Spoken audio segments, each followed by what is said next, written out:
I remember the day I met him like it was yesterday. College was buzzing with the start of a new semester, and there I was, an eager young thing with a sketchbook under my arm, dreaming of becoming a top-notch designer. Then there was him, Jake, all charm and big dreams, talking loudly about changing the world one election at a time. We clicked instantly, two ambitious souls, not a care in the world except our future. "Hey, you're in my intro to design class, right?" he had asked me, his grin wide as he caught up to me on the campus walkway. "Yeah, that's me," trying to make sense of it all, I shot back, a playful edge to my voice. "Jake, and I get it. But hey, if you ever need a study buddy or someone to run ideas by, I'm your guy." His confidence was something else, almost enough to make you forget he was just a student like me. From then on, it was us against the world. Nights spent over coffee and textbooks, him rambling about political theories while I doodled in the margins of my notes. We were a team, and nothing felt impossible. "I'm telling you, Anita, we're gonna make it big. You'll be designing national galleries, and I'll be right there, maybe as governor, making sure the arts get the funding they deserve," he'd declare on those long nights, his eyes shining with a mixture of ambition and naivety. "And what about kids? White picket fence?" I'd tease, watching his face. He'd wave a dismissive hand. "Nah, not for us. We've got bigger plans. Who needs a fence when you can have the whole city?"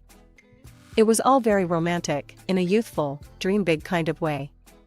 We married before graduation, a small ceremony with just a few friends and family.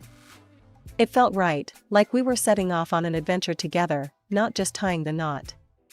As newlyweds, we were unstoppable. Jake quickly moved up from an assistant to the governor's aide to the head of the Department of Parks and Recreation. It seemed every month brought a new accolade or a step up the career ladder for him. He was a natural, shaking hands and kissing babies, always in the spotlight. At home, it was different. "How was your day?" became our routine conversation starter. "Busy as hell. Meetings back to back." "What about you, babe? How's the design world treating you?" I'd shrug, keeping it light. "Oh, you know, just another day of picking colors and convincing clients I know best." He'd laugh, but his eyes were often distant, mine still at work. I didn't mind, I understood. We were both hustling, after all. One evening, I came home, my mind buzzing from clinching a major deal that would put our department at the forefront of the industry. I was tired, my shoulders aching from the weight of my laptop bag and the day's stresses. Jake was already home, something that had become rarer these days. I clinched the Johnson account. The presentation went off without a hitch, I announced, hoping to share a piece of my day, looking for a flicker of shared excitement. "That's nice, babe," Jake said, not looking up from his papers scattered around the living room. "Listen, since you had a lighter day, could you fix dinner? I'm swamped. Meetings back to back, and I barely had lunch." I paused at the doorway, my coat half off, the words "lighter day" echoing in my head. Lighter day, Jake? It was an 8-hour showdown to secure a deal that boosts our entire fiscal year. He finally looked up, his eyes meeting mine with a shrug. "Yeah, but it's not like you're out there in the trenches, right? It's all just picking colors and convincing people to like your ideas." The dismissive tone stung more than I expected. "It's a bit more than that, Jake. This was a big win for us." Sure, he muttered, turning back to his papers. "But really, can you handle dinner? I'm beat." The conversation left a bitter taste in my mouth as I headed to the kitchen, my triumph overshadowed by his offhand remarks. Weeks passed, and the pattern continued. I was making strides at work, each step up the ladder marked by an increase in responsibility and income. The day I found out my salary had surpassed Jake's was a day of mixed feelings.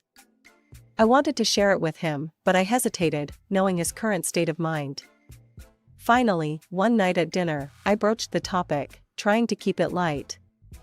"You know, with the new accounts I brought in, it looks like I might be out-earning you this year." "Funny, huh?" Jake put down his fork, his expression unreadable. "Really? That's how you're going to bring it up?" I frowned, puzzled by his tone. Bring what up, Jake? It's good news. It means we're doing well, both of us. It's not we, Anita. It's you. And now I need to find a way to step up. I can't have people thinking I can't provide. I reached across the table, trying to bridge the gap his words had created. Jake, it's not a competition. It's our money, for our future. He pulled his hand back, shaking his head. It's not that simple. You don't get it. This is important to me. His words felt like a slap, dismissing not just my efforts, but our partnership. I thought we were in this together, Jake. When did it become just about you? Since I started being the one left behind, he shot back, his voice rising. You're there with your fancy deals and now out-earning me? What does that make me? It makes you my husband, I said, my voice soft but firm. Not my competitor. Jake scoffed, standing up abruptly. I need to think about this. Maybe look into other options, something that pays better. I watched him go, feeling the chasm widen. It wasn't just about money or success. It was about respect, understanding, and support, things that were becoming rarer in our conversations. That night, I lay in bed, turning over the day's conversation. It felt like we were worlds apart, living under the same roof, but walking different paths. I knew something had to give, but at that moment, I wasn't sure what or how. What I did know was that I couldn't let his insecurities dictate my success or our happiness. But fixing that was a puzzle I hadn't figured out yet. 15 years into our marriage, our life was a testament to outward success, a beautiful house, shiny cars, properties here and there, and bank accounts that would make anyone envious.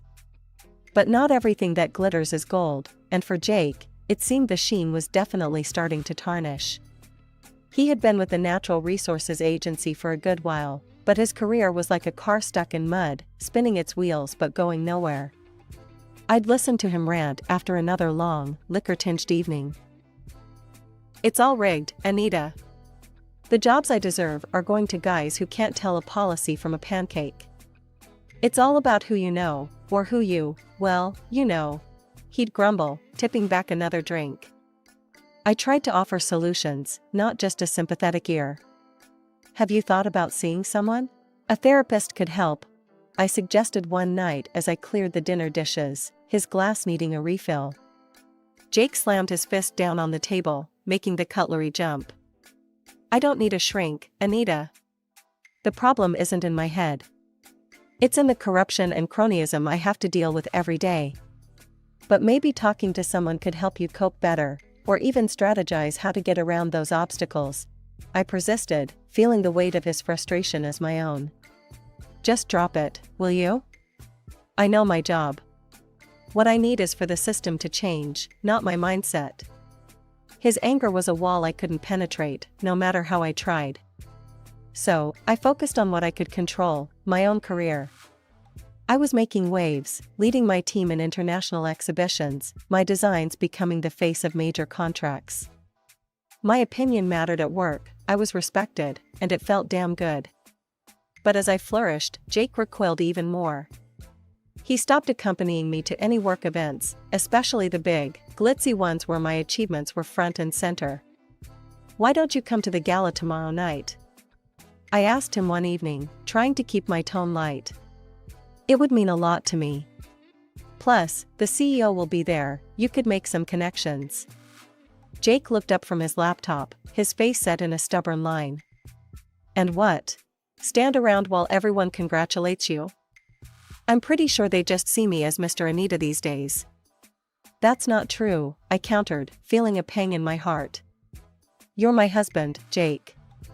You're your own person, and they respect that. He scoffed, closing his laptop with a snap. Right, Anita. To them, I'm just the guy who carries your purse. No thanks. I've got better things to do. It hurt more than I wanted to admit. I was proud of what I'd achieved, but I wanted my partner by my side, sharing in the success, not resenting it. The next day, as I put on my evening dress, looking in the mirror, I felt a mix of excitement and sadness. My reflection showed a woman who had everything she'd ever wanted professionally, but personally, there was a gaping hole where her husband's support should be. I went alone, as I had started to do more often. The gala was a blur of congratulations, handshakes, and bright smiles. I accepted the accolades and spoke about my latest designs, but each time I saw a couple together, laughing or sharing a quiet moment, my heart ached. Returning home, I found Jake on the couch, a bottle in hand, not even pretending to have waited up. The clock was ticking past 9 p.m. as I rushed out of the conference room, my phone dead from the day's back-to-back meetings. My mind was racing with the discussions we'd had, but a nagging thought about Jake waiting at home made my heart race faster. We hadn't spoken since the morning, and I knew he'd be wondering where I was. I drove home as quickly as I could, rehearsing an apology in my mind. But when I walked through the front door, the cold look in Jake's eyes told me no apology would suffice tonight. "You're late," he stated flatly, his voice edged with accusation as he sat in the dimly lit living room. "I'm sorry, Jake. The meeting ran over, and my phone died. I didn't get a chance to call." I dropped my keys in the bowl by the door, my voice weary. "Meeting, huh? Or should I say your little party with the bosses?" His words were sharp, his eyes narrowing. I was taken aback. "What are you talking about? It was just a regular business meeting, Jake." "Sure it was. I bet it's all those late nights with them that got you where you are. Not your talent, just playing up to the bosses." His voice was bitter, and he took a swig from the bottle next to him. My cheeks flushed with anger and disbelief. "You think I got my promotions by, what? Sleeping around? How can you even say that?" He laughed, a harsh sound that filled the room. "Oh, come on, Anita. It's obvious. Why else would they promote you, a woman, over others?" The accusation stung, and I felt a mix of hurt and fury. I earned my position with hard work and talent. It's disgusting that you'd think so low of me. Jake stood up abruptly, his body swaying slightly. "You're never here. Always working, leaving me alone. And we don't even have kids, because you're too busy with your career." His words were like slaps, each one hitting hard. "I can't believe you're blaming me for no kids. We agreed on this, Jake. And my career is not an excuse for your unhappiness or failures." He stepped closer, his voice rising. "My failures? No, Anita, they're because I married someone who cares more about her job than her husband. You've ruined everything." I tried to keep my voice calm. "Jake, this isn't us. We're both upset. Maybe we should talk about this in the morning when you're sober." "No, I'm done. I need to be alone." He grabbed his keys and headed toward the door. "Jake, wait." But he was already gone, the door slamming behind him. I tried calling him several times, but it went straight to voicemail. Alone in the house, I wandered from room to room, each one echoing with the ghost of earlier, happier times. I couldn't sleep, the couch cold and unwelcoming, his accusations replaying in my mind. The morning after Jake stormed out, I dragged myself to work. My eyes were red from a sleepless night, my mind swirling with the harsh words and the slam of the door echoing in my ears. I was on autopilot, nodding and smiling where needed, but inside, I felt like I was crumbling. Mid-morning, my boss called me into his office. I straightened my blazer and tried to compose myself, wiping away the last traces of tears. "Anita, I've got something that might interest you," he said, his tone more upbeat than I could handle at that moment. "How would you like to head our new project in Milan? It's a big opportunity, international exposure, leading a team." I thought of you immediately. Milan. Italy had always been a dream, one of those places I'd promised myself I'd visit, one way or another. Under different circumstances, I would have jumped at the chance, no second thoughts. "That sounds incredible, sir," I managed, a genuine smile breaking through the fog of my sadness. "It's actually a dream of mine to work in Milan." "Great.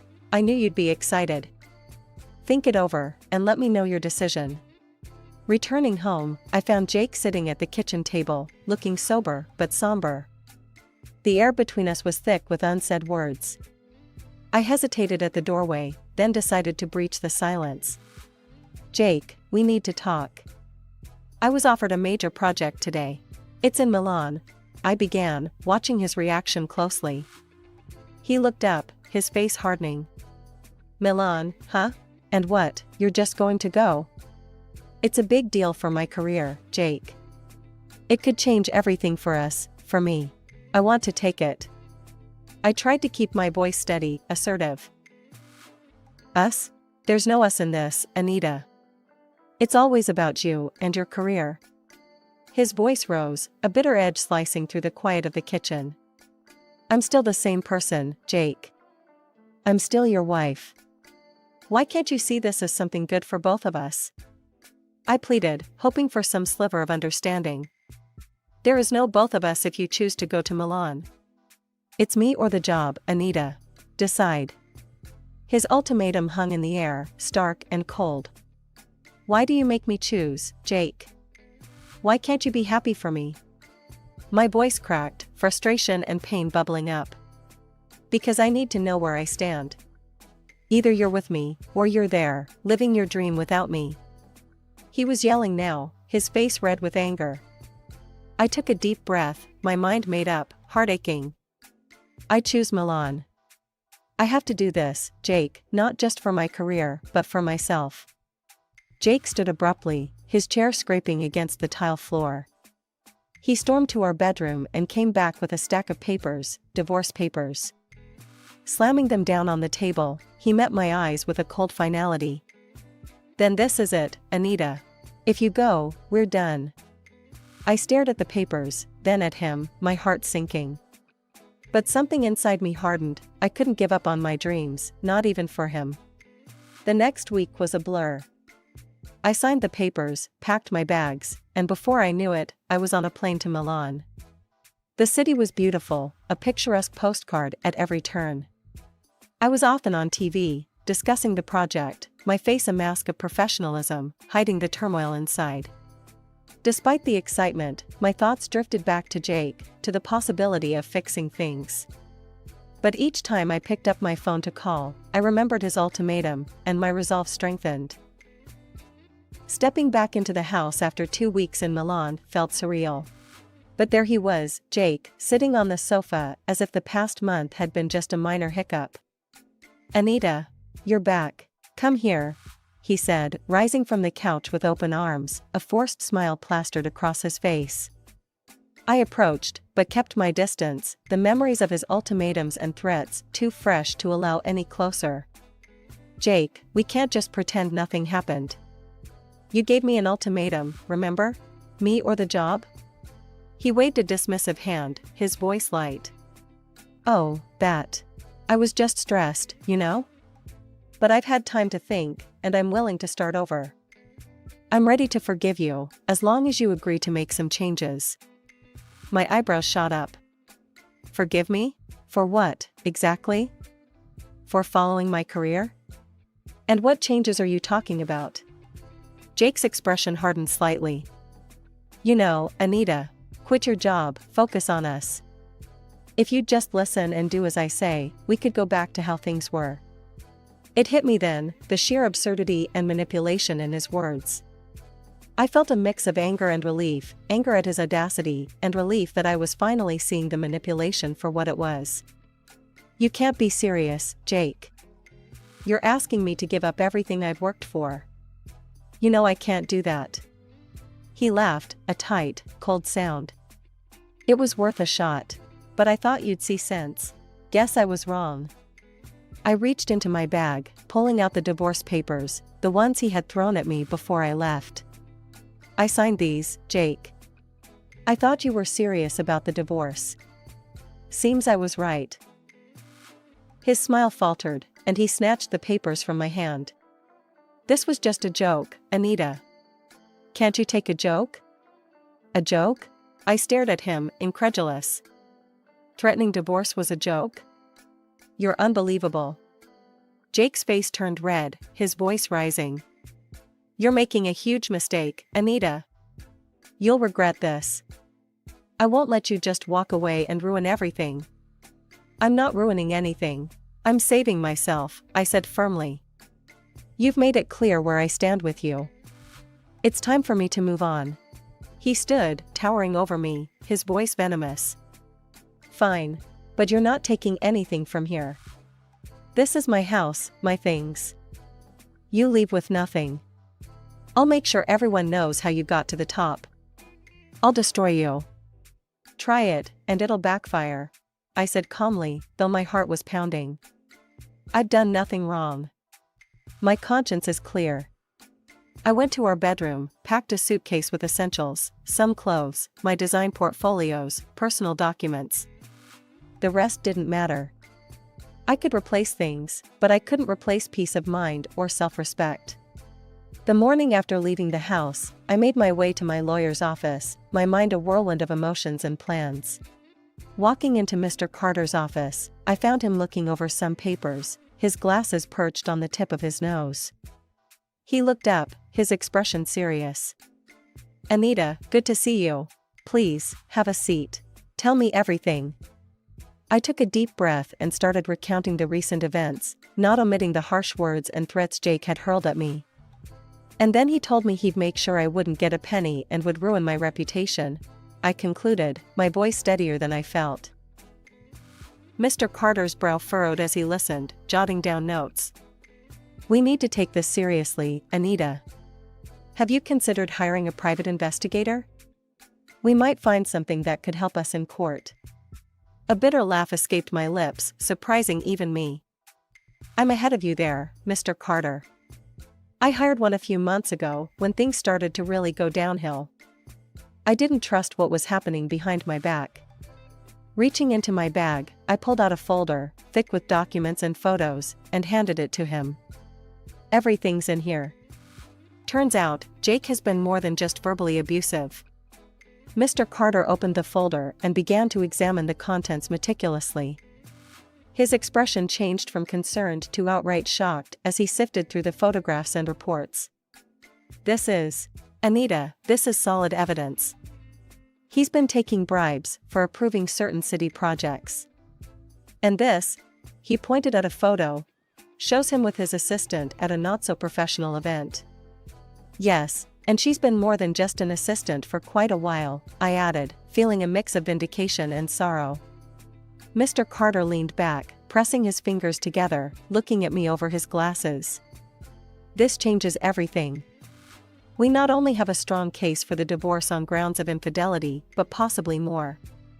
His threats against you and this evidence could sway things significantly in your favor. The days leading up to the trial were tense. Jake's calls became more frequent and desperate. He alternated between begging me to come back and cursing my name. Each voicemail, each missed call, I saved and documented. The proceedings began, and Mr. Carter was relentless. Your Honor, we have substantial evidence here not only of Mr. Thompson's infidelity, which has devastated my client, but also of his illegal activities related to his position at the Natural Resources Agency. Jake's face went pale as Mr. Carter laid out photo after photo, document after document, all while recounting the threats he'd made against me. When it was finally Jake's turn, he tried to dismiss the claims. These are all baseless accusations. She's trying to ruin my career because she's jealous. The judge looked over the rim of her glasses, unimpressed. We have substantial evidence before us, Mr. Thompson. Can you explain these transactions and these photographs? His voice faltered, his usual charm failing him under the weight of undeniable proof. I was just doing my job. Those photos are out of context. But it was too late. The evidence was overwhelming. After a brief deliberation, the judge spoke, her voice firm and clear. Given the evidence presented, I am awarding Mrs. Thompson financial compensation for the distress caused by the infidelity and threats. The division of property will be equal. With the past finally behind me, I threw myself into my work with a passion that hadn't felt this raw and real in years.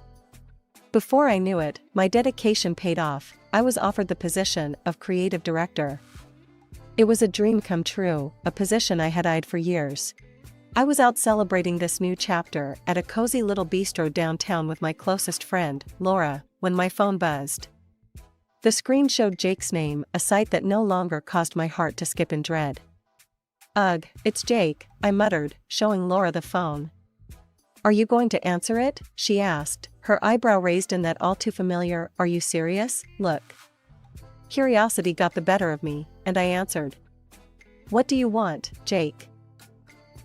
"Hey, Anita. I've been thinking. I realized I made a huge mistake. Can we meet? I'd like to talk about maybe starting over." Jake's voice came through the speaker, a mix of desperation and something that sounded feebly like sincerity. I couldn't help it, I burst into laughter. It wasn't a joyful sound, more of a "can you believe this guy" kind of laugh. "Start over? Really, Jake? After everything?" "It's all changed, Anita. I got fired. She took everything, even the job. And now, she won't give back the gifts either. I'm left with nothing." He blurted out, the words tumbling over each other in his haste. I shook my head, still chuckling. "So, let me get this straight.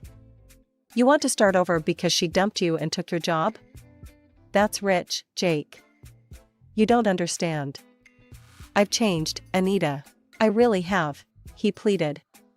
"Jake, even if that's true, I've moved on. I'm a creative director now, and my life is full and happy without you.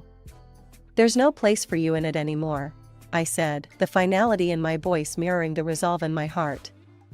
"But Anita, I wish you the best, Jake. Goodbye." I ended the call, blocked his number, and turned off my phone. Laura was looking at me, a proud smile spreading across her face. "You really are over him, aren't you?" she said, lifting her wine glass in a toast. "Completely," I confirmed, clinking her glass with mine. "To new beginnings, and to being in charge of my own happiness." The next day, feeling empowered and in need of companionship that asked for nothing but love in return, I decided it was time to expand my little family. I went to the local shelter, where a scruffy terrier mix caught my eye. He was a little older, a bit rough around the edges, much like me. It felt right, adopting him. I named him Buddy, a friend who I knew would offer loyalty without conditions. Life was good. It was real, it was mine, and it was filled with possibilities. I had made it through the storm, and now, I was not just surviving, I was thriving.